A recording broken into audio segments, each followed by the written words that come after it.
All right, man. Give me 1 minute. Appreciate everybody for checking in. Make sure you hit that subscribe button, bell icon button, share the video. Don't forget you can follow us on Facebook, Instagram, Twitter. All those social media links are on the in the description. Excuse me. Also, you can check out our podcast, which I'll get back cracking really soon. So you can always follow us there. And if you want to make a donation, Cash App, PayPal, description. Best way to donate is to share the video. But I do appreciate the love and support everybody showing the channel. Best way to support is to hit that subscribe button, bell icon button, and share the video. But we are here. The Lions have their final roster down to 53. We will talk about the rosters. Where's the strengths? Where the weaknesses at? Um, we'll talk about signing Adrian Peterson and also no contract for Kenny Galladay. But we're going to start off schedule real quick.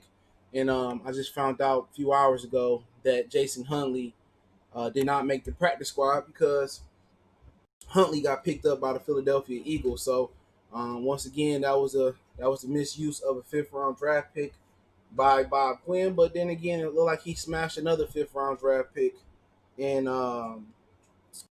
Quintez Cephas. But it was a pass rusher out there that people said he should have got. And I think he's been doing pretty good in camp as well, wherever the hell he at. I'm going to pull it up right now. Yeah, with the Dallas Cowboys, Bradley Ana, and they said he's been pretty much unblockable in camp in Cowboys camp, and they missed out on Darrell Mooney, receiver from Tulane, even though they drafted one. Larrell Merchant out of North Carolina, defensive tackle. Kamai Martin, linebacker, Minnesota. KJ Osborne, receiver, Miami, Florida. Michael Dana, Michigan edge rusher from Michigan. Justin Stranad, linebacker, Wake Forest. And then obviously Brad Lee, edge rusher they missed from the Dallas Cowboys. So they practice squad, let's talk about how they practice squad is lining up. The guard from Wisconsin, which name I'm not going to butcher, he made it. David Blogg made it. Victor Bolden made it. Undrafted, I think, rookie out of Notre Dame. Safety Jalen Elliott made it. Defensive tackle Frank Heron made it. Receiver Todd Kennedy made it. Isaac Nuatah, the tight end, made it. Anthony Pittman, linebacker, made it. Bobby Price, safety, made it. The punter, Aaron Spanos from Auburn, he made it. Kevin Strong, defensive tackle, made it. D. Virgin, cornerback, made it. Kenny Wiggins, he also made it as a guard. Jonathan Williams, he made it. Also, Steve Wertel made it. And Jonathan Wynn, defensive end, made it. So my shocker when I first looked at it was like, damn, Jason Huntley didn't make it. And I'm like, shit, what happened? And I went to go look, and yep, somebody claimed him off waivers. The Eagles know how to use running backs like that, and for some odd reason, the Eagles running backs always get injured. So that's always an issue for them. But I don't know if they picked. I guess they signed him. So right now, Carson Wentz is actually injured. But their running backs also look like Miles Sander, where he questionable next to his name, Boston Scott, Corey Clemens, and now Jason Huntley. So they could have used another running back. They no longer have Jordan Howard. And also he could play some receiver, and it kind of hurt that Huntley got picked up, and I figured that he would. Everything you heard out of camp was Huntley had a really good camp, and the only thing bad I seen from him or heard from him was him missing that block the first day of training camp. He got ran over by the linebacker, but I mean, Aaron Choice, salute. He said they missed out on a receiver from SMU. Yeah, Black Boy Ben, salute. So I mean, shit, it is what it is. It's just in a situation where if Huntley go on to be a stud, I mean, I think this worse than missing on a pick. You know what I'm saying? I think this worse not drafting a guy like I can use the NBA for the Pistons, not drafting Devin Booker or not drafting Giannis. What's so worse about this pick is, you had this guy, you identified the talent, and then you let the guy slip away. That's the issue with it. It's kind of like if the Pistons let go Christian Wood, you had the guy, he goes somewhere else. You say, okay, we don't need to keep him. It's not a requirement. He goes somewhere else and he balls out. Then you like, shit, we had the guy. That's even worse. If you miss on somebody, I mean, it's like, all right, we missed on the guy. I can deal with that. But you had a guy, and you let him go and go somewhere else and be a baller. What else can we say about it? Um, would have been even more shocking if somebody would have picked up David Blog. Uh, no, no. So they figured Huntley would be there, but they didn't. They didn't really figure that Philly would pick him, and he wouldn't clear waivers because Philly, they love those type of running backs, and maybe Philly was thinking about drafting that guy, and I guarantee you, Philly was thinking about drafting that guy, and when the Lions took him, they said, "Damn." And he gonna get an opportunity to play because right now Miles Sanders is injured. They got Boston Scott and they got who else we say Corey Clemens, but all those them two running backs is built like him. They not durable, or they smaller backs. You know what I'm saying? So I can see Jason Huntley being the new Darren Sproles in the National Football League, and you know he said I think it was him over Todd Johnson. And I think if Todd Johnson would have hit the market, I don't think somebody would have touched Todd Johnson. Yeah, Mr. Adam Sewell. Yeah, they took Darius Slay. Well, we traded Darius Slay, and if Jason Huntley go over there and ball, that's gonna be the talk of the town. That's gonna probably be a huge thing on Bob Quinn's resume if he go over there and ball. If Darius Slay go over there and he, solidified they backfield, then that's gonna be huge, man. So, we had a situation where Bob Quinn can make some history. He might be up there, getting up there with Matt Millen as far as you know, not being able to draft people, man, or letting guys slip away. But it's no real surprise on the practice squad. I didn't know he was gone until I looked at the practice squad cut, and I said, "Damn!" So they didn't bring Huntley into the practice squad, and then I got the presence of mind. I said, "Let me search his name," and I seen the first thing I seen up was Philadelphia picked him up. So that wasn't like no 6th round pick, no 7th round pick. Shit, that's a 5th round pick. He said Ty put the work in this offseason. Hopefully, we get to see it on the field. If you don't, if Ty don't show up and show out, and Jason Huntley do, you ain't gonna hear the end of it. You ain't gonna hear it. If Jason Huntley go over to Philadelphia and he ball out, no, and Ty Johnson don't do nothing with the Lions. Now it could be two things. The Lions have not been good at running the ball since 1999, for real, with James Stewart. Now, Richie Bush went over 1,000. Okay, all right. They was good for like a half a season. People forgot right around that Philadelphia game. Here we go again. The snow game is when Joy Bell and Reggie Bush fell apart. They start fumbling the ball, all types of shit. People forget that game. So it could just be the Lions just got a lid on the running game. They could just can't run the ball. And I guess we would start off talking about Adrian Peterson first. They bring in Adrian Peterson. I just seen this story so many times. The Lions, the Pistons, the Wings, the Tigers, they found a way to bring in washed up stars, and they try to refurbish them and sell them to the city as a ticket puller. Only retarded fans, only dumb fans, only casual fans or young fans get excited about Adrian Peterson. Us veteran Lions fans don't get excited by that shit. We don't get excited by it. Why come here and flake out? It's just the Lions, the Pistons, then did it so many times. The Anquan Boldens, whoever's been the Reggie Bushes, we just mentioned him. The Pistons had a few of them throughout their day. Ben Gordon, I ain't gonna say they stars Charlie Villanueva, but Josh Smith, and you know what I'm saying? We always bring in these washed up stars at the end of their career when they got nowhere else to go. How about spend the money and go out there and get Jordan Howard? Jordan Howard signed for what? Let me check out.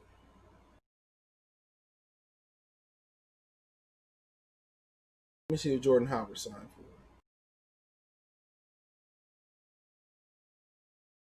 Give me a minute.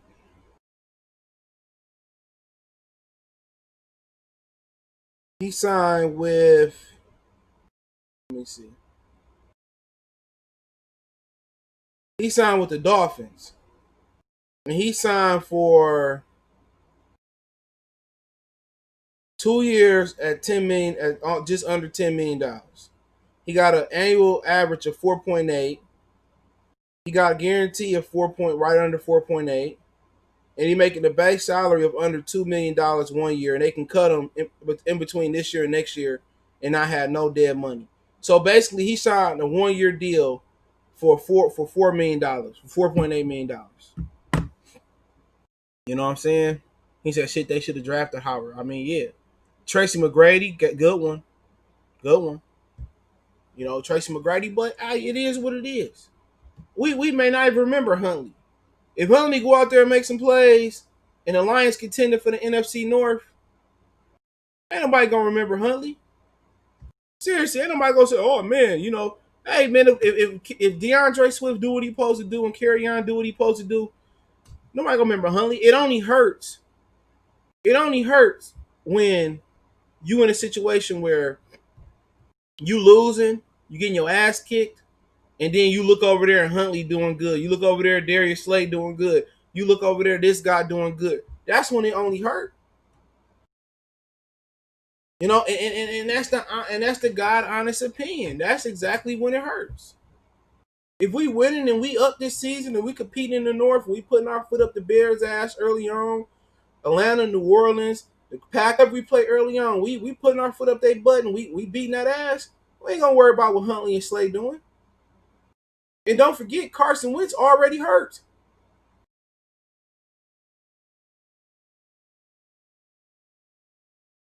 You know, but you know, bringing Adrian Peterson here, you just tired of seeing this shit before. You know, you drafted all these running backs, so now it's got to be an odd guy out. Adrian Peterson told Josina Anderson he came here to play. So who the odd man out? Are they gonna go without a fullback? That's a possibility. You're really looking at Bo Scarborough, DeAndre Swift, or Todd Johnson. That's who you're looking at for week one. People say, well, they're going to put cut there. No, DeAndre Swift might not be active because, for one, he missed a lot of times with a soft tissue injury. So Darrell Bevel said he ain't up to speed. So could you go out there week one where your top two picks may not play significant minutes or play at all because they wasn't ready? It could be a possibility. So your top three picks may not start. The corner, the running back, or Okoro, out of all your draft picks. Just listen to this for a minute. And that's a good one. Mr. Adams said, I think Bo hurt more than they say. So I can agree with that. But if this the case, right, and you going into this season, and the only rookie you gonna pick that's gonna start is Jonah Jackson, who was a fourth round pick. Frederick, salute. Just think about that for a minute. The only rookie that was probably gonna start full time is your right guard. Now then again, hey, don't be so tough on Bob Quinn. It was the pandemic. He took a cornerback, and knowing that's a Mirror Nation position, and it's gonna take time. I'm cool with that. But then you draft another running back in the second round, and Amir Abdullah wasn't his mistake, but he did retain Abdullah longer than he should have. And you take Kerryon Johnson, he can't stay healthy. Not DeAndre Swift can't stay healthy. You know, he's passed up on Alvin Kamara and multiple running backs. When he took Michael Williams, he passed up on Kareem Hunt. Now you're really starting to question the IQ of Bob Quinn. Now you're starting to question, like, okay, if you haven't already questioned the IQ of Bob Quinn. But then again, I give him a pass because it's the pandemic. I mean, I was happy with the Swift pick. You know, he got injured. This shit happens. You got a first round pick in the second round. You know, a guy that had an A grade on him, 93, I believe it was, by ESPN. But the issue is, then you go up there in the top three, and you take Jeff Okudah. Last year, you also take A backup, you take up a tight end that's going to take at least a year or two to get his feet wet.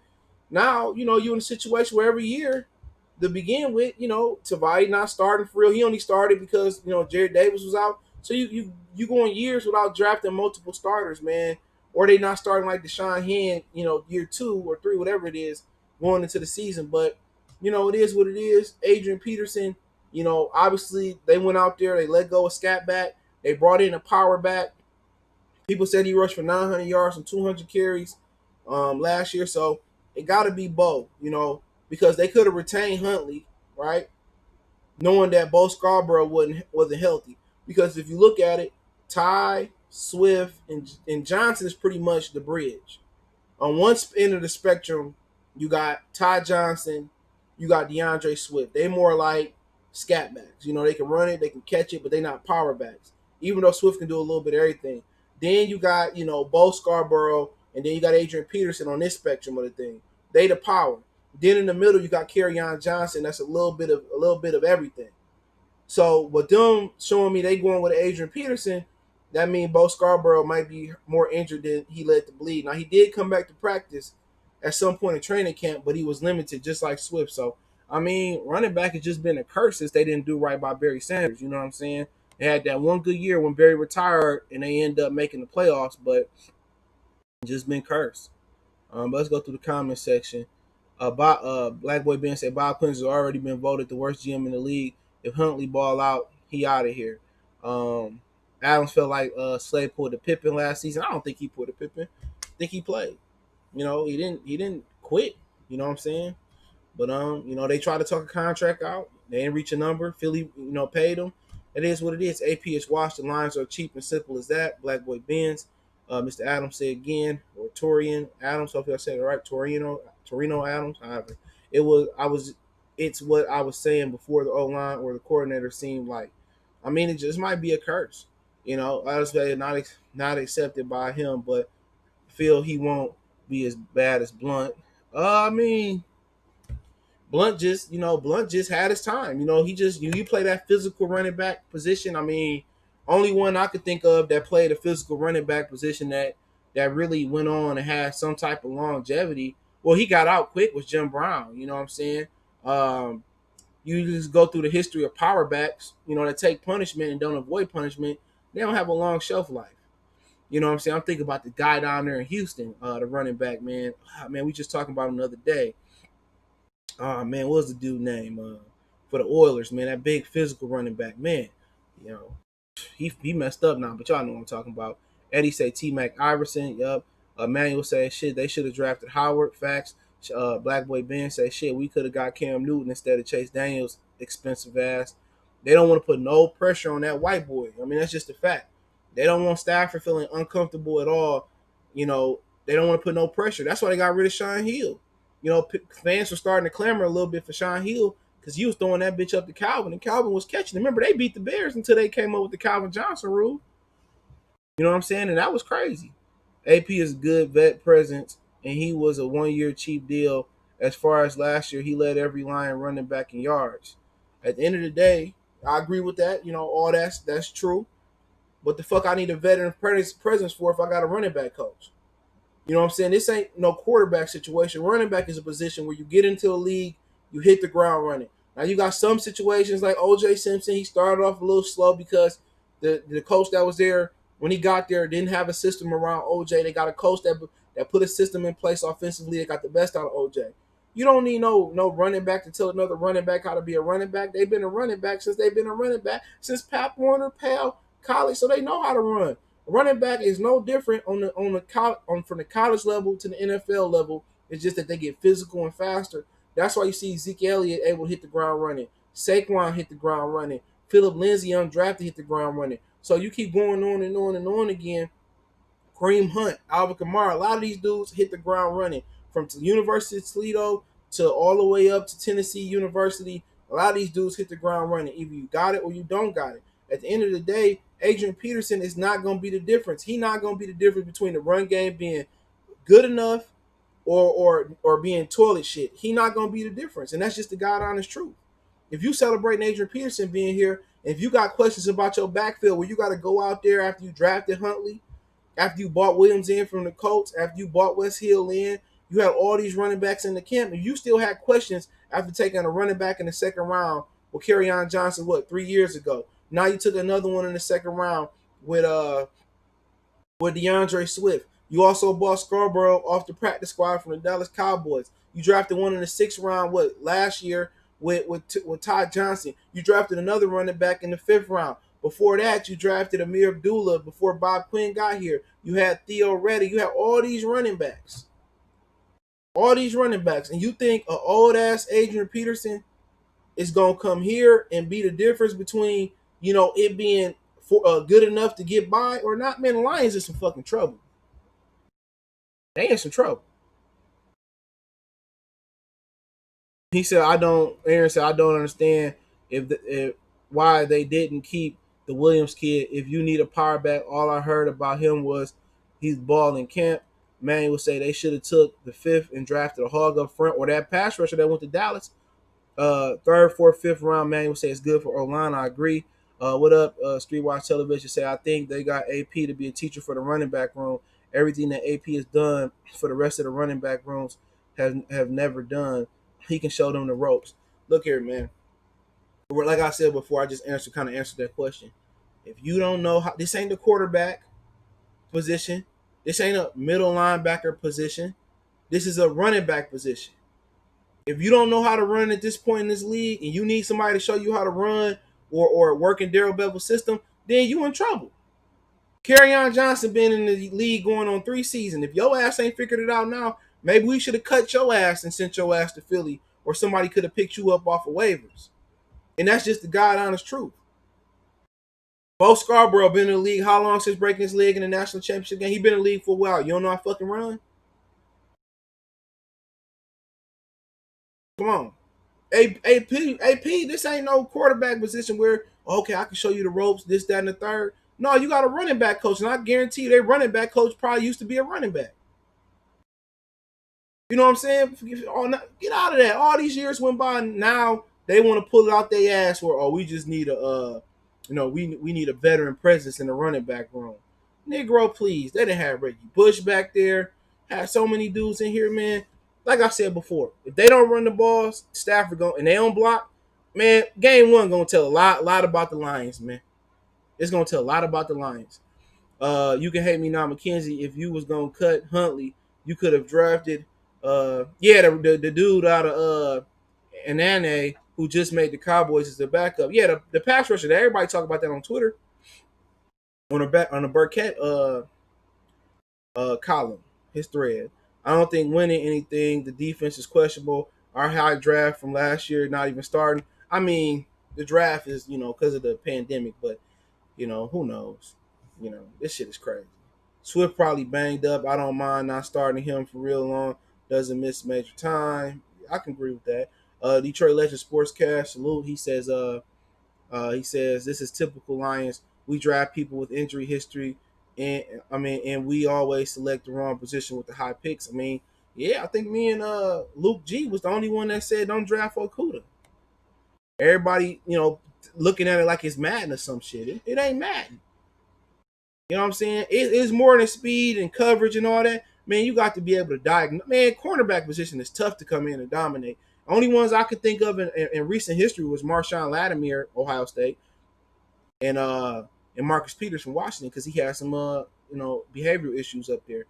She was telling AB can show Kerryon how to be productive, being an injury prone player. Oh. Oh, okay, he got jokes. He said, Black Boy Ben said he ain't got time, though Bob is on his way out the door. Man, Bob ain't going nowhere until his contract up. Was it 2 more seasons? Errol Campbell, thank you. Errol Campbell. I don't know how I forgot his name. We were talking about him last week on my boy podcast with the boxing legend Nate Campbell. Tony Campbell, salute. He said, I think we still, Jonathan Williams on the practice squad. We just talked about it. The kid from Utah, John Panisi, he made the roster. I mean, we could talk about that as well, too. But yeah, Adrian Peterson, man, I just tired of seeing the old. Once you've been around the block so many times, you've seen this story again and again. We seen this story again and again where We see these old players come here and they all broken down and they trying to sell us a shitty ass. They trying to sell us a shitty ass, you know, car and trying to tell us it's a new car, but it is what it is, man. Um, but I wish AP the best. Love AP, definitely a Hall of Famer. He's still playing because he fucked his money up. I mean, it is what it is. Let's just keep it blunt. He took some loans out not too long ago, but you know what? I'm not getting a jersey. You know what I'm saying? They don't go up there with the Herman Moore, Barry Sanders jersey at all. You know what I'm saying? I'm not getting that jersey. And he come here and he do something phenomenal and he run for 2,000 yards or 1,000, 1,500 yards at, how old is he? 33, 34, 35 years old. Well, it wouldn't shock me because he's a physical specimen. He's done a lot of great things, and the reason got so injured in his career is because he got an upright running style, like Streetwise Television. He was joking saying that I think he was joking saying that he could show Carry On how to be a productive injury prone back. But one of the other things about him, one of the other things about him is that him and Carry On Johnson has an upright running style. So, when you got that upright running style, and Derek McFadden, he didn't survive in the league long. It's too much legs, and you get those injuries and stuff. Carry On not built like a running back. He got too much. He got his limbs too long. But kind of go through the roster. Um, right now Matthew Stafford and Chase Daniels are the quarterbacks. Blog is on the practice squad, and there was some talks that basically Blog was going neck and neck and outperforming Chase Daniels. But that just lets you show that the Lions is probably going to deal in. We can't put Chase on the practice squad, and if we cut Chase, we paid him so much money that we can't deal with. And you got to remember, Chase was a guy who couldn't even beat out Mitchell Trubisky, and he was on the brink of being out the league. And I'm gonna be real on this one. If Mitchell Trubisky was a brother, Mitchell Trubisky won't be playing in the league right now. Mitchell Trubisky had to go to Canada and prove himself. Let's just keep it a buck. They running backs right now: Adrian Peterson, Bo Scarborough, Jason Cabadana, the fullback, Todd Johnson, DeAndre Swift, and Kerryon Johnson. So they don't necessarily have to. They don't necessarily have to cut somebody. Somebody could be going on temporary IR until week 8, or somebody could be getting cut pretty soon. So they must really like Bo Scarborough, what he did last year. Todd Johnson could go to the practice squad, but they just filled that out. So it should be interesting. There may be some COVID rules in there that allow them to kind of have a little bit more room for error as far as that. But yeah, we go to the receiver core. Some people think it's the strength of the Lions team. Galladay, Marvin Jones, Danny Amendola, Jamal Agnew. He more of a scat, gidgy, gadgy receiver guy. Marvin Hall, Quintez Cephas. They cut Tom Kennedy, who made the practice squad. I think Victor Bolden made the practice squad, and they got rid of Tom Lacey altogether. I mean, somebody was telling me that, they paid Taylor Decker because he was a more important position. But he not a better player. He not more productive than Kenny Galladay. If Kenny Galladay go down, then it's to the fact that this offense is fuck. If any of those dudes go down, the only guy that can go down, and they probably won't drop too much of a beat right now is Danny Amendola. And you anticipate Danny Amendola going down. You know what I'm saying? You anticipate him going down because he always go down. So, but really they can't afford to lose none of their receivers, not even Agnew or Marvin Hall, because they the only ones on the receiving core that legitimately got like threatening speed. Galladay got good speed, and Marvin got cool speed still. His how many years he been here? But Marvin, the guys they can't afford to lose on this offense is Marvin from a speed aspect. They speed is Marvin, Hall, Agnew, Todd Johnson, DeAndre Swift. That's the speed on the offense. That's it. You go to the tight end, Hawkinson, Jesse James, and Hunter Bryant made it. Isaac Nuatar got cut, but he had a practice squad. Matt Scola got cut altogether. Then you look at the offensive line. Your starting left tackle going to be Taylor Decker. Your starting left guard going to be Joe Dow. Your starting center going to be Frank Ragnow, stud. Jonah Jackson, rookie at right guard. And Big V at right tackle. Terrell Crosby is going to be their backup tackle. Logan Stenberg is going to be their backup guard. And Matt Nelson, I don't even know what the hell he played. Ode Abashi, he got cut. He actually started for the Lions on Madden. The guard from Wisconsin, they brought him back as well. And I think they put Kenny Wiggins on the practice squad as well. Let me double check on that one. Give me a minute. I think they put Kenny Wiggins back on the practice squad. Hold on. Yeah, he made the practice squad, so he back. So right now that's how they looking, at the offensive line position. You go defensive interior lineman, Deshaun Hand, Danny Shell, Nick Williams, John Panisi. Uh, another position that I don't think too strong. The three technique is hinging on Deshaun Hand, and it's hinging also on John Panisi. If John Panisi and Deshaun Hand go down, then they don't have another three technique. People say, well, Nick Williams had 7 sacks. Nick Williams admitted, and I seen an interview, he admitted that was an anomaly. He's more of a run stopper. So your two pass rushers in the three technique is Panensi and Hand. Your run stoppers is Nick Williams and Danny Shelton.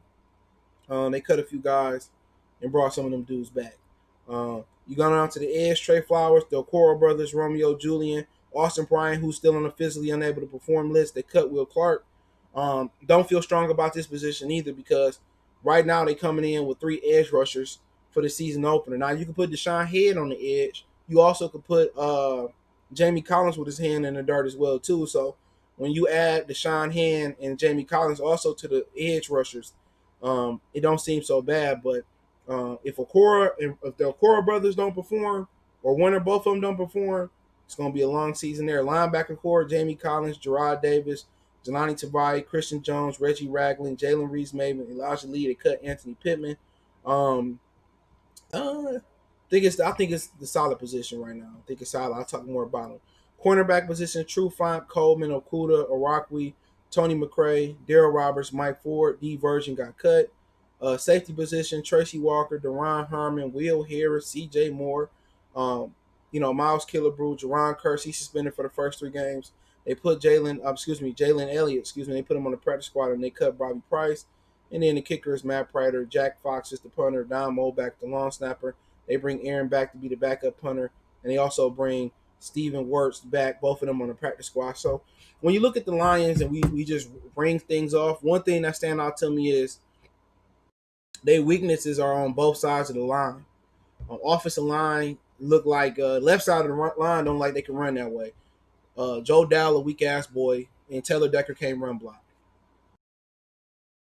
So you know what? I know if they running 3rd and 1, first down, and they doing a running play, they run into the right side.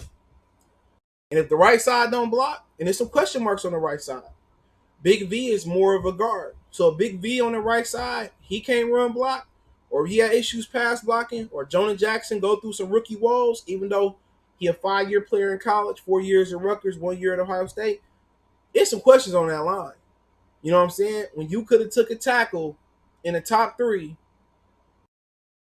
and you could have solidified your line and saved you $50 million with Big V, you could have took a tackle.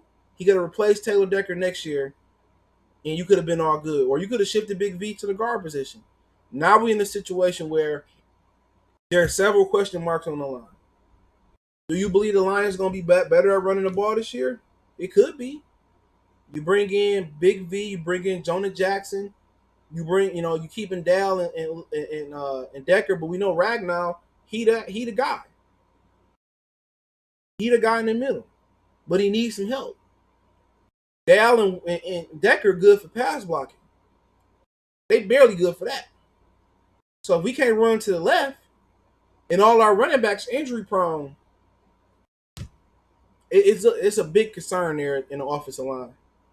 And maybe coaching they coach them up, but week 1 we gonna find out. Week 1, Khalil Mack, Big V, Robert Quinn, Taylor Decker, Robert Quinn, Big V, Khalil Mack, Taylor Decker. Week 1 you gonna see Hakeem Spence is back in the middle of that line. You gonna see. Week 1 is gonna be telling. Next Sunday is gonna be telling. He said Lions only run screens on the left. I think that's what he was saying about Chris Philbin was saying about Decker. Probably so. The strength of the offense is I think I got 2.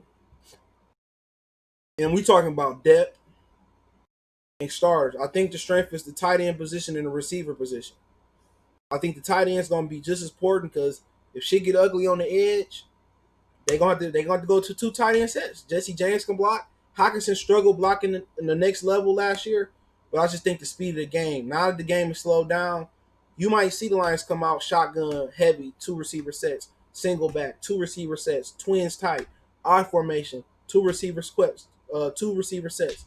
You may come out and see the Lions do more of that. You know what I'm saying? Because if they can't block, if they going against the Bears and they think they're gonna spread them out, and they can't block those guys, it's going to be an issue. So you're going to probably see a lot of Hockenson and Jesse James. The receiver position is a strong position. Marvin Jones a year older, but he knows how to catch the balls in tight windows. He knows how to stack the receiver, get on top. He knows how to make himself available. He can make tight catches. When he first got here, he dropped a lot of balls, in my opinion, because he wasn't used to the velocity of Matthew Stafford's arm coming from Cincinnati. And Andy Dalton don't have half the power in his arm that Matthew Stafford got. But now he's become trusted receiver by Matthew Stafford.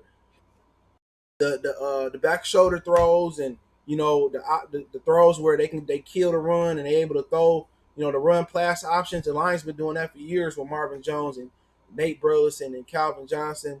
So the receiver and the tight end positions are the strongest positions for the Lions right now. You know what I'm saying? So I give them a tie offensively. People say, what about the quarterback position? You got an injury-prone quarterback the last 2 years. Your number one problem is the line, and you don't have no respectable backup quarterback. So that's kind of my train of thought. Defensively, the line in general scares me. Their depth is questionable at best. The starters, you put Deshaun out there, you put Flowers out there, and Danny Shelton, that's solid. Backing up Danny Shelton, Nick Williams, that's solid. But then everything else is an enigma. Who backs up Trey Flowers? One of the core brothers, Romeo, not bad backing them up. So it's not an issue there. But really, you're looking at who's going to be the other edge rusher off the edge. Can Julian step up coming off a fibula, a fractured fibula? Can he step up? Didn't hear much about him in camp. Didn't hear nothing bad. Didn't hear nothing good. Who knows? Then you're looking at after that. All right? You get after that, then who you look? Then you're probably going to be looking at Jamie Collins have to go out there and rush the passer. And then my biggest concern, other than the edge rushers, is the interior three technique. Is John Panisi the real deal, or he just a victim, or was he a beneficiary of a lower level competition? But he made the squad. He made the squad as a 6th-round draft pick, and Huntley didn't make it as a 5th. So maybe he can come into the league in his quickness and strength and do some good things and be a backup. So the line is my most concerning part of this defense, and it's going to be my most concerning part because, Matt Patricia calls a beta male defense, even though Corey Ulan will be calling the plays this year. He just don't call no pressures to help him out. It's really 4 on 5. If we lucky, Matt Patricia rushed 4 people. And don't forget, there's 5 linemen, and that's not including the crack, the chips from the running backs, the crack downs from the tight ends, the double teams from the tight ends, the receivers coming down and cracking down. So a lot of times it's just basic numbers. It's Trey Flowers and company versus 5 or a chipper or a 6 blocker. You know what I'm saying? It's really numbers. You know what I'm saying? And Matt Patricia ain't disguising nothing. You know what I'm saying? He not sending the Gerard Davis up the middle. He ain't twisting. He ain't stunting. It's you, mano. Trey, you go take on the edge and the blocker. The interior lineman take on 2 or 3 blockers. Then don't let it count your luck. And you got to get in there and you got to face a mobile quarterback. Like the defense that he run it's just like it don't match his personality. You know what I'm saying? All that, stop sucking this dude's dick and yelling at people and cussing people out, but your defense is pussy. Hate to say it. Sorry for the kids listening. It's pussy. It's pussy. And that's just the God honest truth about that. But my strength of this team is the linebacker core. You got Ragland, you got Davis, you got Tavai, you got Christian Jones who's been there. Jamie Collins was my favorite free agent pickup this year. You still got Jalen Reeves. Maybe he's just a small motherfucker too. And I just don't even know how he's still in the league. And Elijah Lee. You got a situation where Collins can play 4-3 linebacker. He can play inside. He can play outside 4-3. He can play outside 3-4. He can put his hand in the dirt. You ask him to go get the quarterback. He can get you a sack. So he might be the most valuable lion behind Deshaun Hand as far as this season. He might be the most. Deshaun Hand, him making it out of camp healthy, great sign. If he go down, this thing go to shit. But the next person after him go down, if Jamie Collins go down, because he can play every position. You go out there in a dime, you got one linebacker. You probably gonna keep Jamie Collins in the middle, maybe drop zone or hook zone, or maybe he in the middle of the field, spying. He the next important dude for that defense after Deshaun Hand.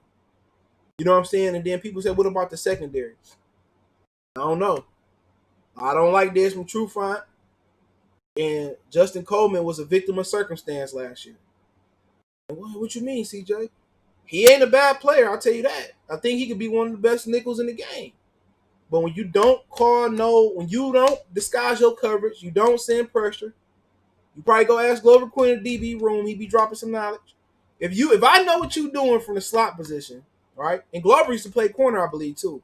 If I know what you're doing from the slot position, and you guard me one-on-one, man-to-man coverage, you got to every way go from the slot. It's different playing on the edge, on the outside. You got Galladay, Julio on the outside. 9 times out of 10, if they going outside the hashes, they gonna set you up on the inside to come back to the boundary. But you got the boundary as your 12th defender. So a lot of times when they stack, you put you in a position on the outside, 9 times out of 10, it's gonna be a deep route, a 9, a post, a skinny post, corner post, post corner, or whatever you want to call those routes. It's gonna be that. Or it's going to be a slant, a drag, a whip, or something, not even a whip on the outside. It's going to be some in-breaking route, or it's going to be a deep route that's going to eventually break in. You know what I'm saying? And if they throw an out-breaking route, then it got to be perfect. You got to have an arm and an accuracy. If you throw it on the inside, it can go for 6. If you throw it too far on the outside, you can be out of bounds. So the out-breaking routes, the really good quarterbacks can really throw the out-breaking routes. And usually they got really good arms, good time, and good accuracy. But when you in that nickel, when you in that slot, you go either way. I can run the corner to the sideline. I can run the post to the middle of the field. I can go post corner. I can go drag to the right. I can go whip out. I whip to the inside, whip out to the left, to the outside.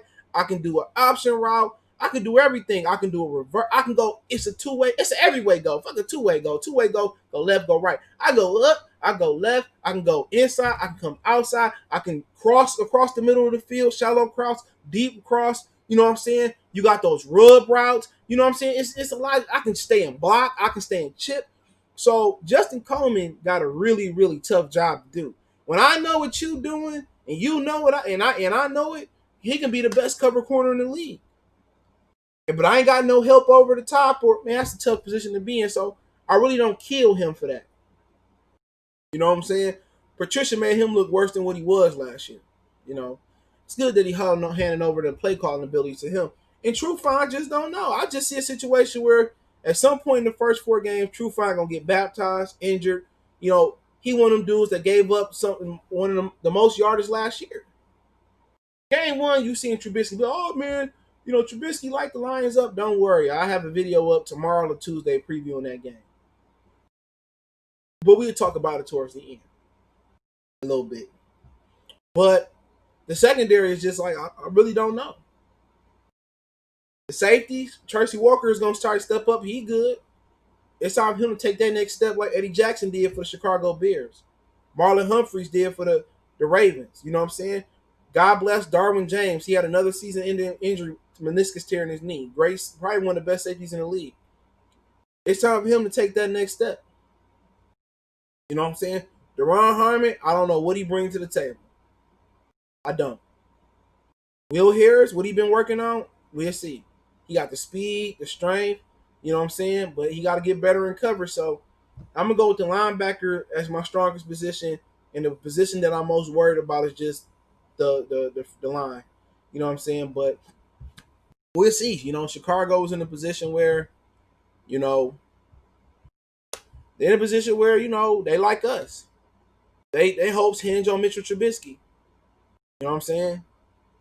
And for us, our hopes hinge on running the ball, protecting Stafford, and Corey Euland calling the plays. If you have to ask me what's the three things, the biggest question marks going into week one with the Bears, just specifically for the Bears, he said just signed Ode Abashe, whatever it is, they signed him. He started on Madden. Real talk. If I had to give you three biggest issues before we end off on Galilee and some Q&A, my three biggest issues in order, my first one is protecting Matthew Stafford. That's my biggest issue. My second biggest issue is defense, coverages, getting pressure. My third biggest issue is probably going to be running the ball. And I think if they're able to create pressure, they're able to kind of disguise coverages and stuff of that nature, create pressure. They're able to run the ball, obviously stop the run as well. That'll be a fourth. And protect Stafford, I think it'll be a victory. But let's talk about the questions real quick. And people say, hey, why you be tweaking your neck? Man, I got a pinched nerve. I got to get to my chiropractor, man, when he open back up. I don't know what it is, man. It's like right here on my damn neck. I had stopped sleeping on my left side, started sleeping on my right, and it kind of got better. I drank more water, got better, so I got to find out. It's a lady at Fairlane in the masseuse thing. She the only one that got it out, but it went back because I had bad habits, so I got to figure out what it is. So if you see me cracking my neck, it's just that I don't know what the fuck that is in the back, so I go check it out. We paying Chase Daniels $15 million. I mean, talking about white privilege. Tony Campbell, what's going on? He said, I'm still pissed about Huntley. I was hoping he could stay at least on the practice squad just because of his versatility, him catching the ball and kick returning skills. Yep. Ty Johnson hurt that. But if he do good in Philly and Ty do bad here, they don't get nothing back. There's going to be a lot of talk. Kenny Galladay still ain't been played. I'm about to get to that. Don't know how Matt Nelson made the team. Dude was a D tackle. Oh, he was a D tackle. I mean, shit.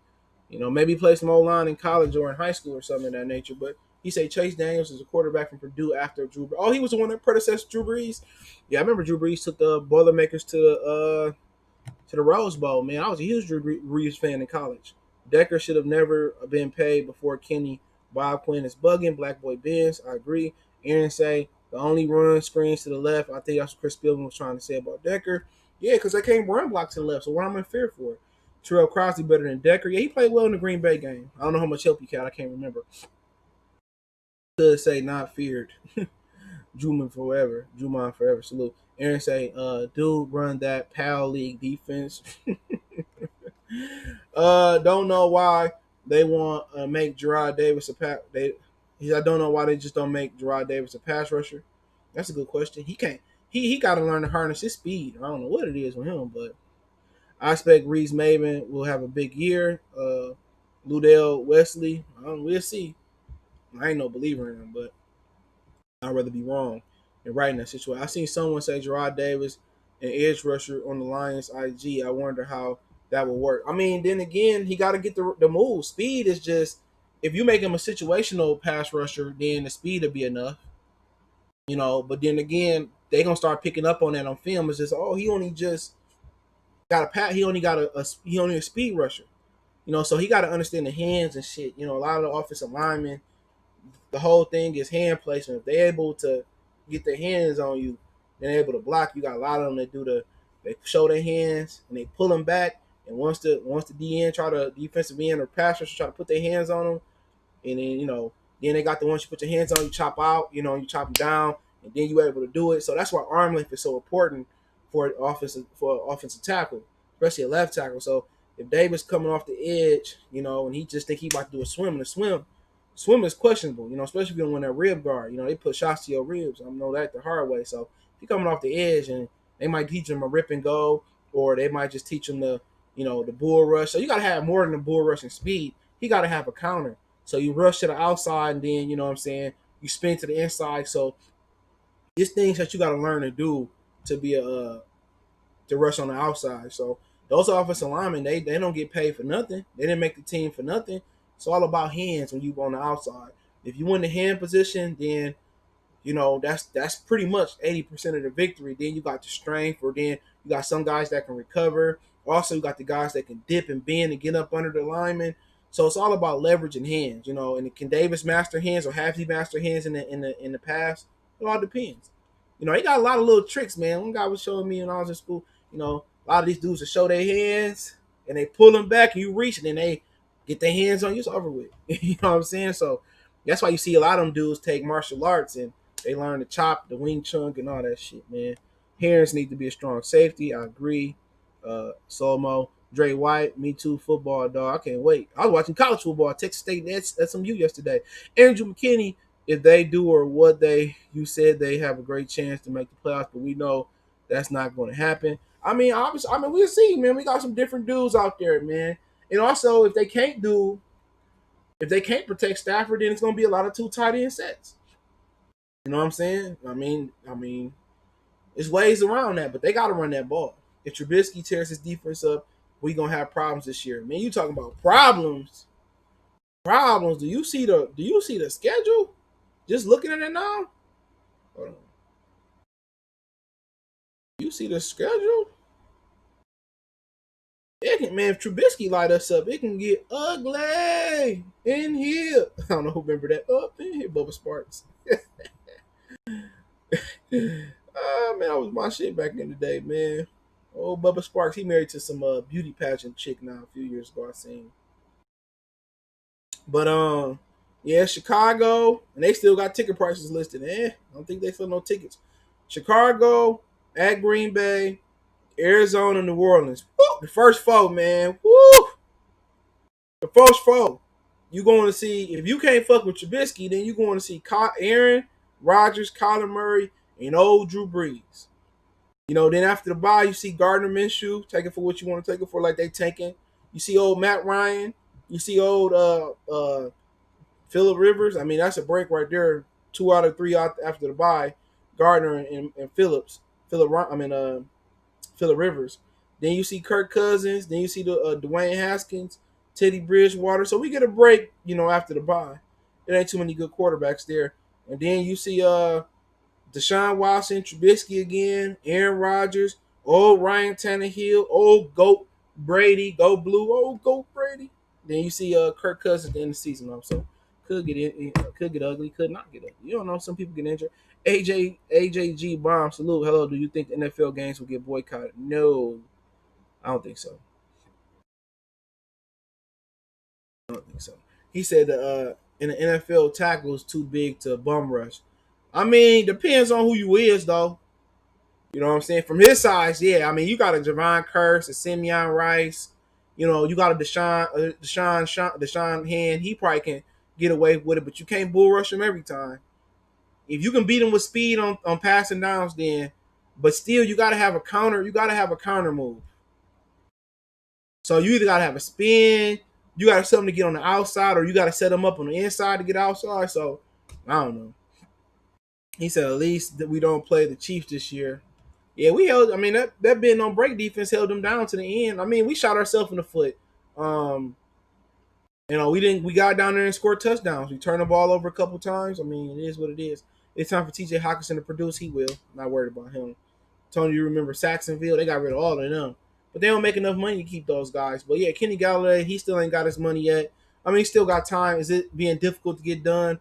I thought, just thinking about it after we talked about it, I thought Decker deal was a situation where they pay Decker, you know what I'm saying? They pay him, you know, and make it easier to get Kenny Galladay. But right now, I don't know if it's Galladay team playing hard to get or, you know, hard to close out, or he want a certain amount of money and they were not willing to pay him. That's no thing, you know. He ain't Calvin Johnson, you know. He don't have that brand Calvin Johnson had. Calvin Johnson contract actually paid itself off. You know what I'm saying? So with jersey sales and ticket sales and stuff of that nature. So, you know, week one, they don't get a contract. If I'm advising Kenny Galladay, and this is strictly from a business standpoint of view, don't sign back. Simple as that. Don't sign back. Tell him I'm done. You know what I'm saying? But I can't get that deal done. I'm done. As you done as you finish. It's simple as that. They pay, I don't know, you know, I know they try to pay, you know, they pay Taylor Decker, but the Lions only want to pay dudes that's cheap to get done. You know, that's all they want to do. They don't want to pay, you know, top stars. If you ain't named Matthew Stafford, they let Ndamukong Suh walk. You know, Cliff Abel eventually left. Who else we didn't have there? A lot of guys that came and went. You know what I'm saying? It's just, they don't want to pay nobody because why do I have to, if you ain't Calvin or you ain't Matthew Stafford, which make the team tick because he the quarterback, then why am I paying? Because people going to come and watch the game regardless. That's a fact. People going to, especially this year, it ain't got to be no blackout. If people don't come, people not going to be allowed in the stadium, they going to show the game regardless. So it's to the point where they don't ever have to spend money for real. There's no threat of a boycott. There's a threat of people not. The Lions have a core fan base in Detroit that always care. If they had the Pistons fan base where, the NBA then lost so much cachet and it's just punk ball now. If they had the Pistons or the Tigers fan base when they're not doing well and people not showing up, the Fords would have been sold the Lions. When the Lions become a liability financially, they'll sell them. But that's up to you. That's up to me not to go down there and pay for that shit. That's all it boiled down to. Jacksonville, they actually had somebody that knew how to draft in Tom Coughlin and Doug Marrone. And then they also knew how to put the free agents together. We drafted Jalen Ramsey. We brought, AJ Boye in. We brought Malik Jackson. We brought Calais Campbell. We drafted Miles Jack. You know what I'm saying? They knew the only thing they messed up on was the quarterback. They put that team together beautiful. Got Leonard Fournette. Everything fell into place for them. But you know what? They team like, it ain't worth it. Even though we winning, it ain't worth it. I'd rather go lose and still make the same money than win. They didn't want to turn the Jaguars into a profitable situation. They weren't willing to lose money in the now, and then in the later it become a brand. You know what I'm saying? Like the Bulls wasn't shit before Michael. But now Michael made the Bull logo cool. You know what I'm saying? Michael made the jerseys cool. You know what I'm saying? Michael made the Bulls cool. Before Michael, nobody give a hell about no Chicago Bulls. Shout out to Artis Gilmore though, but ain't nobody care about no Chicago Bulls. He made the Bulls a brand. The Jaguars wasn't willing to say, you know what, we messed up with Blake Bortles. Let's go get a quarterback and let's make it a brand. They got Nick Foles and they wasn't a brand, and they said we ain't gonna try it. Let's just redo it again. And that's kind of where the Lions at. The Lions are not willing to lose one iota to put a team out there, or start to put people out there that know what they're doing. They don't want to spend no money and get no advisor, a special advisor. They don't want to spend no money and get the players, the GM, none of that. The coaches, the Lions have a good thing going. They do. We can be losers in Detroit and people still will come. We can drop pitch from the ceiling. We can give everybody, all 65,000 plus people in Ford Field, a golden shower and they still will come. We built a low budget warehouse where the Colts build a stadium that aged well. The Dallas Cowboys built a great stadium that's branded. I think Ford got something to do with that as well too. That branded well. Vegas built a stadium that's gonna age well. All the heartache and pain that Lions fans have dealt with, we get a bullshit ass warehouse with no technical upgrades. They send you these season ticket holder questions. Oh, do you want better Wi-Fi? No, man, we want a winning team. That stadium they opened in 2003 did not age well at all. Now, if that didn't show you that they cheat with the stadium, right? They cheat with the management. They cheat with the players. If the stadium didn't show you, it didn't open your eyes that it's a cheap organization, then I don't know what's gonna open your eyes. But at the end of the day, they did what they did with what they're gonna do with Kenny Galladay. If he play hardball and they can't afford him, I think with Bob Quinn and Matt Patricia mindset and Sheila, I don't know what Sheila Hemp Ford her mindset is at, but if they advising him, they probably gonna probably deal him at some point. They're gonna probably deal him. They probably gonna deal him if they can't come to a contract soon, and he ball out this year. They gonna deal him. You know what I'm saying? They showed that they didn't even want to keep Ndamukong here. So if Sheila Hemp Ford want to change, show us that she trying to change, she can start by letting Kenny Galladay stay here. So we'll see. If he choose to leave, he choose to leave. I'm not mad at him. Shit. Diamond Kusu cried his way on out this motherfucker. Jacksonville know how to start over fully as well. Yeah. Tom Coughlin gone now, but He did put a good team together here. He just had that slave master mentality. John G291, he said, "What the Lions actually do good this year, and then people will say it was a fluke year because they didn't have to worry about home field advantage much." Uh, it only looks like a fluke when it don't look sustainable. That's what I would say. They do good this year. If it ain't sustainable, you'll know if it's not sustainable. They go good. They go, let's say they go 6-2 in the first 8, and they barely winning games, and they winning games because of missed field goals. And it is, if they going out there and they dominating games and winning by a touchdown, winning by 2 touchdowns, if it looks sustainable, I don't think people say the fluke, crowd or no crowd. He said I wouldn't be out the norm for them doing that. I mean, no, Honolulu blue, glistening silver. Do you think Coach will pimp out the D this year? Well, Corey Uland calling the defense, but we all know Matt Patricia and him gonna put the game plan in, and all the calls. Y'all keep asking questions. All the calls go through Matt Patricia. So, I mean, I don't know. I mean, hopefully Uland brings some of that, Jim Short spice to pass rush and blitz to Detroit. AJ G Bomb, he said, I think we're doing better. Dino Hill, to the hell with the stadium. Let's get the wins. At the end of the day, you say the hell to the stadium, but the stadium is representative of how they ran the organization. That's what you're not looking at. You say, oh, fuck the stadium. The same way they built that stadium on a frugal budget, it's the same way they built a team. That's the same way they built this team. The same way they built that warehouse on Brush Street, 200 Brush Street. The same way they built that warehouse is the same way they built this team. That man says the stadium that shitty. I've never seen it. It's like a warehouse. It didn't age well. I can see them trading him if he go if the season not going well. I can see they trading him expeditiously, man. They can't trade him now, but you're probably right. He might get dealt if they don't do it. He said they don't even have Wi-Fi. They said they do. And 2 years ago, I believe I went down there. They said they do. So, I don't know. I've been to the Patriots Stadium multiple times. It's not really that special. It's nice there in the summer. When did they build that? Gillette Stadium.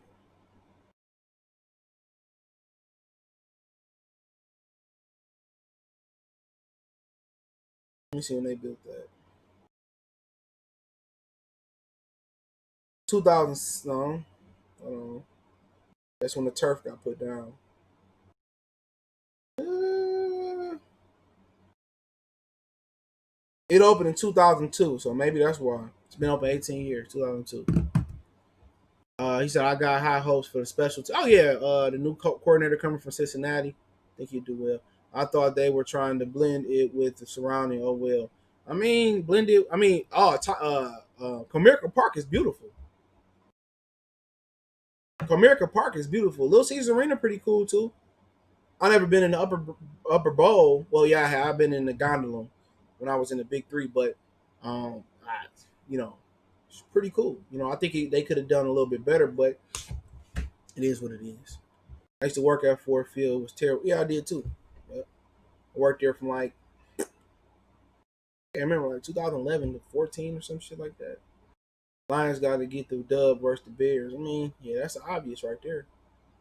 If they don't, then, I mean, it's gonna be crazy. I mean, last year I had high expectations for them to beat the Arizona Cardinals. I thought if they was gonna be special this year, they had to beat on the Cardinals, and they had a draw. And pretty much I was right. If they struggled with the Cardinals last year, no matter if they didn't show their offense, or they showed it in the beginning of the year. I said they struggled with the Cardinals. They have a tough year. They only won 3 games. Well, Stafford was injured, but they still was 3-4-1 with Stafford, so they were still below 500. So that's all it was. People say Kansas City Royals have a really nice stadium and good weather. Obviously, yeah, I'll check that out. I ain't been to Kansas City. I don't think. Do you see a 100-yard line rushing game against the Bears? What the depth chart looking like for Chicago? I ain't really looked at it yet, so let me check. I looked at it, but it was a while ago when I did my season preview. I got one coming tonight. I'm gonna finish the rest of the season preview tonight. I mean, this week, so bear with me on that. Interior lineman John Jenkins, Akeem Hicks, they run the 3-4, and Bilal Nichols. And Akeem Hicks, is questionable. They brought back Khalil, Roquan Smith, Danny Trevathan, and Robert Quinn. So, I don't know. I will tell you, it might be a more of a chance. I think the chances are bigger that the Lions might um, run for 100 yards because I think tackling is going to be pretty poor without having preseason and the regular training camp and joint practices. So I think the chances of them running for 100 increase, because, obviously, tackling is going to be a little bit iffy. So, I think injuries is going to be increased too. But can I see it happening? I don't know. I don't think so. He said Mac brother on the practice squad. Oh, shit. Deion said, hell no, ain't no 100 yards this week. I mean, it might be. Might be. You never know. And, Chicago, they played great defense last year. Trubisky just hurt them. So if Trubisky get a lot of 3-and-outs and that defense get tired, and Akeem Hicks is questionable and he don't play, but you're not 100%. If you ain't 100% week one, that's pretty sad. It might be. It all depends. What you think our overall record be? I have no answer for that. I'm not predicting Lions record. I started last year. I'm no longer trying to predict the Lions. No longer. Bears for the Super Bowl. Depends on the quarterback play. I think they got the best roster from top to bottom, other than the quarterback play in the NFC. I think it's tough. I just think Chicago got a great defense. His poor quarterback. Green Bay, good up front. They can stop our run, but they can't stop too many other people's runs. Minnesota, they rebuilt their defense with a lot of draft picks. I did the season preview on them last night. Dalvin Cook and Madison running good. Justin Jefferson do his thing. They got another receiver they drafted. I mean, I just don't like Kirk Cousins. I don't think he can play, but NFC North up for grabs. Injuries, But if I had to rate them, I think the Bears got the best defense. I think getting Yakin and Ngwagwe, I think that puts the Vikings defense over the Packers. Aaron Rodgers getting older. Defense, this division up for grabs. But if I had to bet my pretty penny on it, you had to say, hey man, CJ, you got $1 million to win. Who you betting on? It's tough. I think it's that tough. I mean, who won it last year? Green Bay won it last year. They get so many fucking calls, man. Like, probably Green Bay. It's a generic game. They get so many fucking calls, man.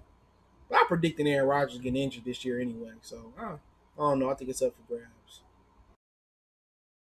He said, how many injuries do you think the Lions will have? It's hard to predict. Who knows?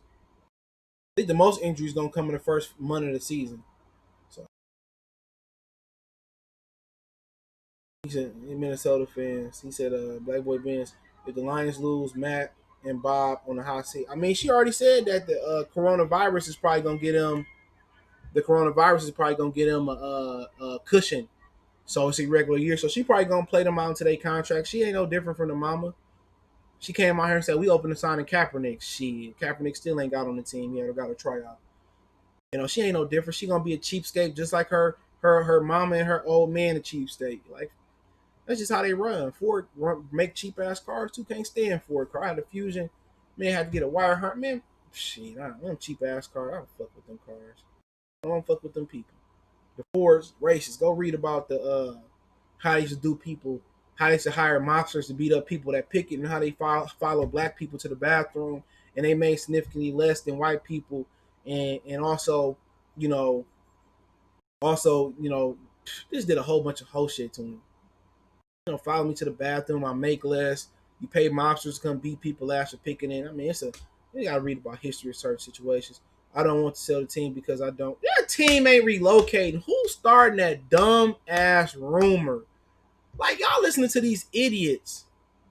That team ain't. Look, is Jacksonville relocating? Just ask yourself that. Jacksonville should be the primary team relocating. Who the fuck want the Lions to come to their time? Just sit there and think about that. Don't believe everything you hear. Why would they leave Detroit? Win, lose, or draw, sleep. They fill up the stadium regardless. Get the fuck out of here with that stupid ass rumor. They fill up the stadium. The Lions don't have a fan problem. The Lions don't have a capacity problem. Come on, man, get out of here. Who started these dumbass rumors, man? Y'all gotta stop listening to any and everybody. Ain't nobody relocating the Lions. Oh, San Antonio, we want the Lions. London, don't nobody want these funky ass Lions. You out your fucking mind. You crazy, man. Who stars this shit? Honestly, I'm gonna end on that. Who did you get that rumor from? Who will relocate the Lions in a gold mine? Who? And also to relocate a franchise would mean they would have to realign the league. You think they're gonna realign the league for the Lions? The only place that's up for consideration for relocation is London and San Antonio. The Raiders was gonna move to San Antonio. I can't remember, like 20 years ago. Jerry Jones stopped. San Antonio don't want the Lions, and neither do London. It's not true. Get the fuck out of here. Who do y'all listen to? Y'all is dumb. You believe that dumbass shit, you dumb. Now, now, now, if you start seeing, oh, the Lions losing money, or they can't fill up the stadium, and oh, they should relocate, you never heard that before. You never heard that before. That's propaganda. And even if they did relocate, who gives a fuck? They not winning. if they did lose, you're not winning with the Fords. So you rather lose for the rest of your life. But to the end of time, you rather continue to lose and relocate and win. I doubt it. Who want them? I mean, just look how stupid that sounds. Jacksonville, they can't sell tickets. They got the only minority owner. They trying to tank. Nobody. Hey, they stadium is gonna look like it's gonna look in week 1. No fans in the stands. It's the same for 2019. The same for almost 2008. From the beginning of the time, Jacksonville had a good football team and probably still didn't sell out. I mean, if you buy a Happy Meal in Jacksonville, shout out to Duval County, they'll probably give you 5 Jacksonville Jaguar tickets in every McDonald's bag you buy. San Diego, they didn't even pay their half of the portion at one point for the new stadium that they playing in Los Angeles. They were trying to force them to London. They didn't relocate. So people, oh, it's true. If who buys the Lions, they relocate. Who gonna say, I buy the Lions, I can move them to Arkansas? Fuck out of here. Motherfucker's so stupid. And you got people say, well, it's not the Fords problem. Literally, since the Fords have took over the Lions, they have been shitty since 1950s. It's a known fact. It's not a guesstimation. It's a known fact. Since 1957, since the Fords said, give me the keys to the Jeep, room. It's a known fact. They went from a prominent championship franchise to the shittiest franchise almost in history. Only franchise that's been through more shit than us is Cleveland. Baltimore, Indy, whoever it was, Baltimore stole their team, came back. We went 0-16. They went 0-16. They're the only, and we so close together. That's the only team that I sit there and be like, if they win the Super Bowl before the Lions, I will legitimately think about fuck football. I will legitimately think about giving up my Lions fandom and just giving up football in general because I can't root for another team. I would legitimately think about saying, nah, fuck that. I'm done. That's kind of like my thing. You know what I'm saying? You got rappers that rap and you got these local rappers. You know what I'm saying? You got these local rappers and you say, okay, if I don't make it by the time I'm 33 or 35, I'm done rapping. Me, if Cleveland Browns win a Super Bowl, I will legitimately have a self-meeting with myself. I will put my mirror here. I will look at my mirror and I will say, you know what? I might have to be done. I will legitimately have it. I would have that self-meeting. You know what, man? Cleveland did it. Cleveland then did it. Cleveland, like down Ohio, Cleveland lost their team. Cleveland came back. Kelly Holcomb, the last quarterback to start in the play. I would just legitimately just look at myself and like, I don't know if I can do this no more. The Browns do it, bro. I don't know, man. It depends, man. And I was looking at them last year. I was like, they might do it. Then I heard Greg Robinson was their left tackle. He said, you hating on this team. He said, you hating on this team, AJ Brown. The way you acting and becoming a different fan. I watch Reliance info on there. I don't give a fuck. I don't give a fuck if you think it's negative, you think it's positive, you don't like it. I don't care if you go home and suck a cock sideways. Who gives a fuck? I don't care. It's my opinion. You got a whole bunch of other optimists on here. Pick a channel. You got a lot of really good Lions channels. You got a lot of optimism channels. I'm not a fanboy. I'm sorry. I am not an optimist. Just can't be. Not in football. Not in sports in general. I play the lottery every now and again. I'm an optimist. I can hit it. But not in football. I'm just not a fanboy. If you watch any of my channels, I don't run them like fanboys. I might not like Drew Brees, but if I say, Drew Brees might win MVP, gotta give it to him. Not an optimist, bro. I'll just keep it real. If I think they're gonna lose, hey man, I'm not gonna get on here for 16 weeks. Oh, the Lions playing the Monstars, they gonna win. That's just not my personality.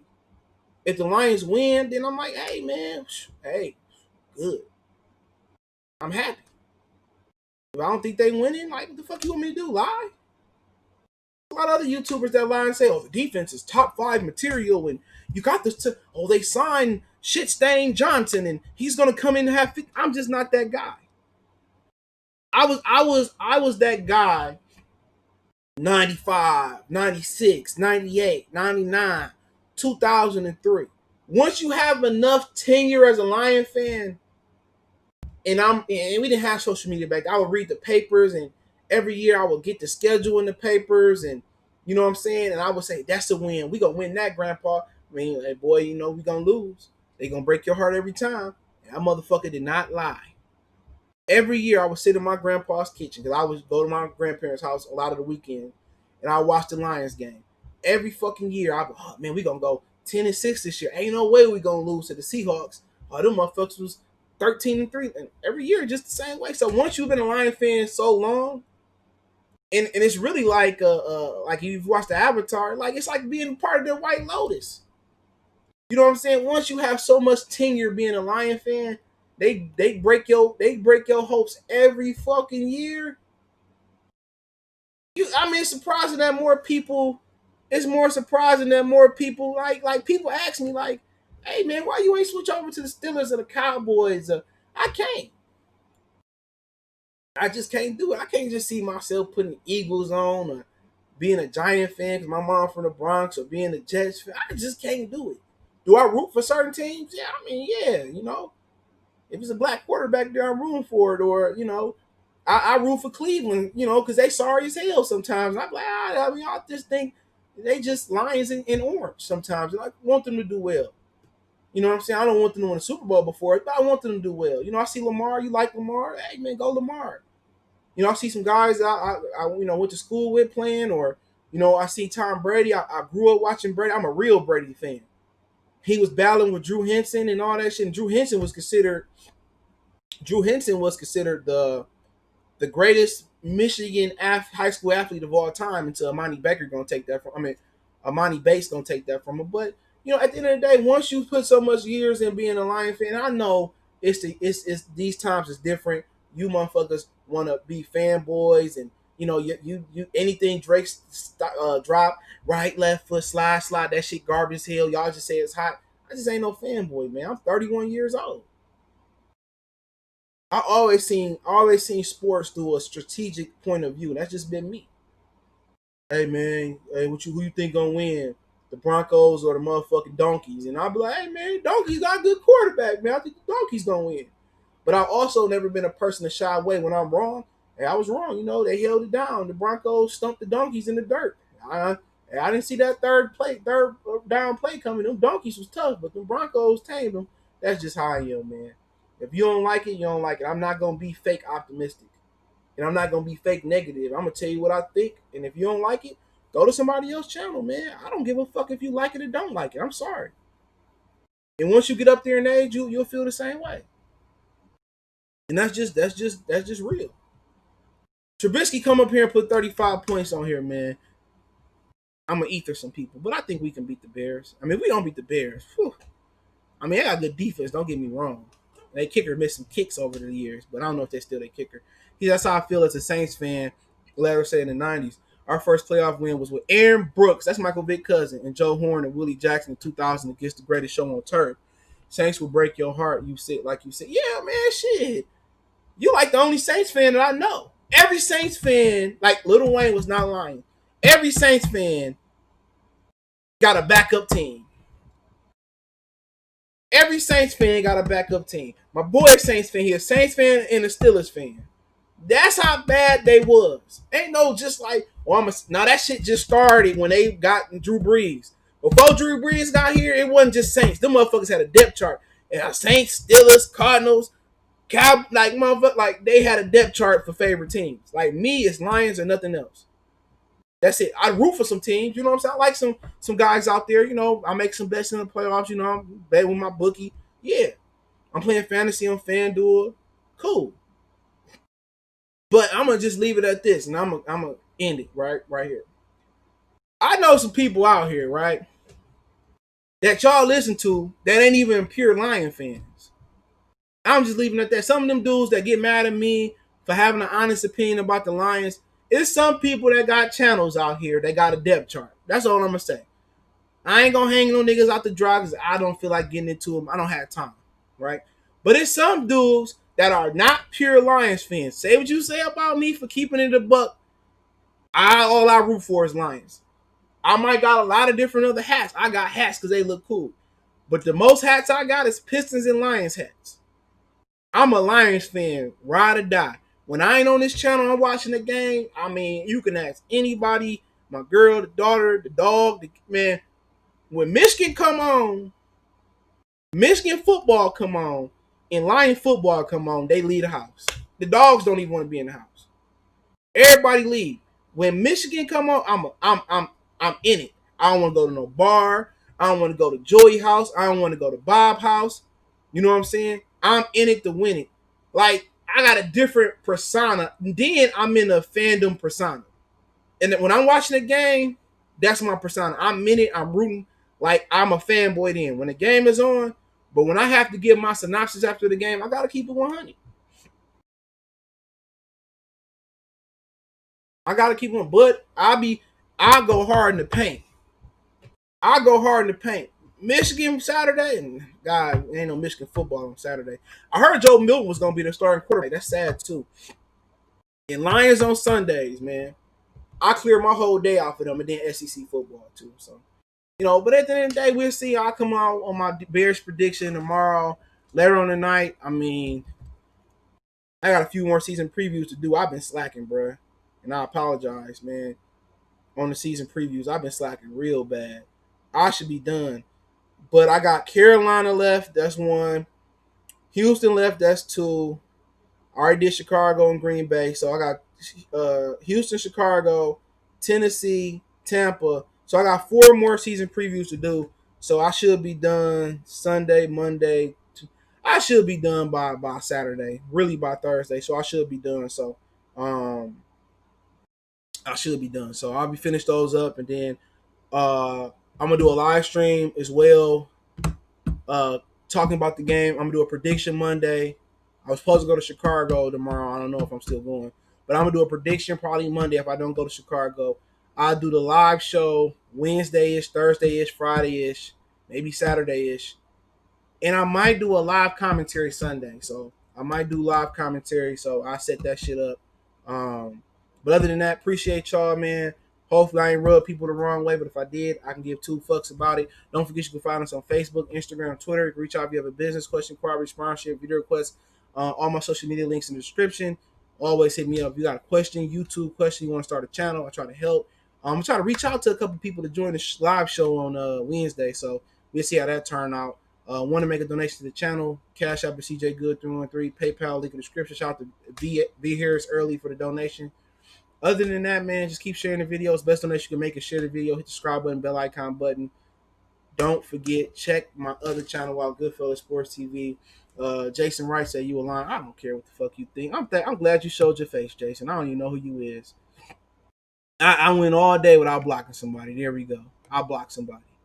Honolulu Blue. I'll read some questions on the way out. Honolulu Blue Glistering Silver. He said Trubisky is not a quarterback. He can't read defenses.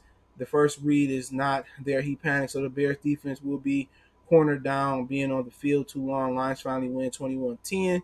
Remember, we beat the Bears like 3 or 4 years in a row. Jason, I ain't trying to think about no Jason. Get out of here. People want you to be like, oh, the Lions is going to win. Fuck out of here. If they lose, they lose. I got to keep it 100. They love Drew Brees' old arm having it. He the reason they losing.